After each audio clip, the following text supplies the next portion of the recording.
Hi, I'm Leon Lovelace, and this is Unstoppable Force. Now, it's been a while. I haven't done a video in quite a while. It's because my job, I've been pretty busy with that. I actually went out of town over the holiday weekend, so hung out with some family, so had some fun with them. But now it's finally time for me to do some news. And one thing I haven't been able to talk about that much, I need to start talking about a little bit more, is about how income inequality is really rampant, and it's because of capitalism. We need to scrap capitalism because it's a shitty way and a shitty system for us to organize around. And one reason is because we're organized around money. And with capitalism, if you're organized around money, one thing you're not organized around is people, and therefore the system's gonna fuck over people to make sure that money is the focus of the system. So that's one big reason why we got to move away from capitalism. Then something that's just been happening recently is that the United States currently is the richest nation in the history of the world. Yet half of its population is in poverty or low income. So with those facts being currently true today, that's a failed system right there. In the sense that it's not working for the people. It's working like capitalism works, because especially when capitalism is unregulated or pure capitalism, that's what happens is just a few people concentrate all the money, and only a few people have all the wealth and everybody else is poor. And that's not good for humanity, so that's of course, that's one of the major reasons why we need to scrap capitalism, go to a different, just economic system in general. And then probably the third major reason why we need to scrap capitalism is because capitalism is also based on companies, especially corporations. They need to grow. They need to grow ideally about 5 to 10% every year, and just continuously do this forever. And since we're on a finite planet with finite resources, it's not possible for just most corporations or half of the corporations or all the corporations to infinitely grow forever and ever and ever. So it's unsustainable, especially in 2018 when there's at least 7.6 billion people that live on the planet right now. Even now, with the current consumption that U.S. households have, it's unsustainable for us to keep consuming this amount of resources we are right now, especially when other nations are becoming more wealthy, and their citizens are starting to be able to consume more products. And especially in China and India, those nations are growing in wealth. So it's going to take a lot of work to get to a sustainable level, so everybody can have a piece of the pie. And Zero Hedge had an article about this, and I wanted to talk a little bit about it. Not a whole ton, because it talks about other stuff I'm not really wanting to get into, but it does talk about how the American middle class is dying. Because, alright, I'm going to have to redo the audio because the audio got messed up in a couple spots, so I'm going to have a couple cutouts in between. So just bear with me. But in one part that got messed up, it's about, from ZeroHedge.com, it's about how the American middle class is dying. In 2015, it dipped below 50% of the population for the first time since data collection started on the issue. It's now an official minority group.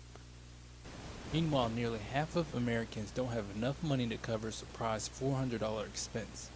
Many are living paycheck to paycheck with little to no cushion.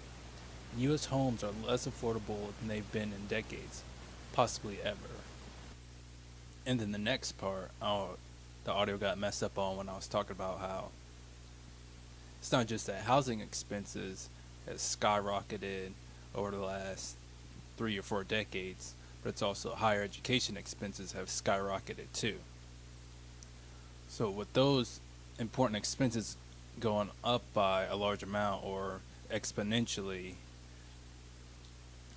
the wages for working class and poor people haven't really gone up at all. They've actually gone down a little bit over the last 3 or 4 decades. So this article does talk about a little bit about how people have actually just borrowed a lot more, and that's actually covered or hidden at least some of the ramifications of people just not earning as much money as they need to be to cover these important expenses.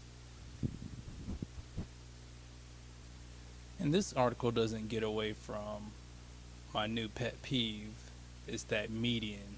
Because if you guys have seen some of my videos, you know that I hate that median bullshit, because when they use median in a lot of these articles, they're trying to hide the average, because the average isn't looking all that great. Because I didn't see this before, but I'm noticing that in 1959 they used the median annual salary for a U.S. high school teacher was $5,276, according to the Department of Labor. Meanwhile, the median U.S. home value was $9,627, according to the U.S. Census Bureau. And yep, I just said it. Yep, I hate that fucking median, especially when I talk about home values or incomes. But continuing on with this article, they talk about this means a teacher made enough money each year to cover one half of the price of a middle class home, or 55% to be exact.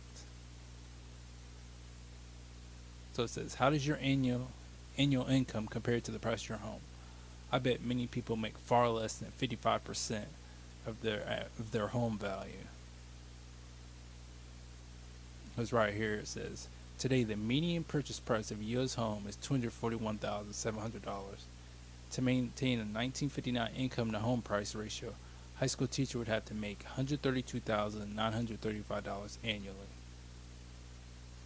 This is, of course, the average high school teacher doesn't make nearly that much. Not even close. He or she makes around $48,290, just enough to cover 36% of the median home price. So what I did was I looked up a few different websites to see if I could actually get the average home price of a home in the United States. And it took a little bit, but I found this from ycharts.com. I'll put a link in the description box for this article too. But right here it says the U.S. average sale prices for new houses sold is $407,300 for April of 2018. So there are very few people that make about $203,000 a year. To save capitalism, the people that want to just make some reforms to capitalism so people can actually get back to that 1959 economic model, we have to do a lot of things like raise the minimum wage to $20 an hour, we need to make sure that everybody has free higher education. Everybody needs single payer healthcare system. We don't need a universal basic income, so government can help make sure that everybody can at least pay for their housing. We need rent controls to make sure that rents don't get outrageously high, so there's actually places for poor and working class people to live, especially in cities. We'd have to make sure that the government, especially local governments, would actually provide affordable housing for poor and working class citizens. We need a lot more public transit to make sure that people that live in cities, especially poor and working class people, are able to travel to and from work, school, any place that they would like to go. To make sure that some of that transportation burden isn't just laid on them, but it's spread out through every single taxpayer. Other things, we'd have to get rid of some of the limitations for food stamp benefits, because The average person that's on food stamps gets about $180 a month for food, and that's not nearly enough money in the first place for food. So putting more limitations on that just doesn't really help people at all. So that would need to be lifted. We'd have to make sure we'd have a strong unions. We'd have to bring back unions. We'd have to gut a lot of these union busting laws that a lot of different states have put out. There's a shitload of fucking reforms. We'd have to raise the highest tax rate. We'd have to have a wealth tax. So income that people make over $5 million, whether it's income you earn from your job or investment income, I think that's capital gains taxes. The highest tax bracket for that, it'd have to be around 90%. If you make above $5 million a year, you really need to make sure. If you're making more than that, most of that money's really got to go to the people to make sure that people aren't living in poverty while you're living high off the hog, because that's not really helping out society at all. But since governing is cyclical, yeah, we could put all those reforms in, so we could actually have, we could have capitalism constrained, and so it actually works for everybody. But after a few decades or so, the wealthy people and the oligarchs can come back and say, "Oh, but this is all terrible bullshit, and it's not working at all. We don't need this. Everybody's living nice, and it's actually, too good for the working class and the poor people. They're getting too many handouts, blah blah blah. We got to make sure they actually work for what they get. So we actually got to repeal some of these tax hikes and these high tax rates we have, and we just go back to low regulations and tax cuts for all the wealthy people."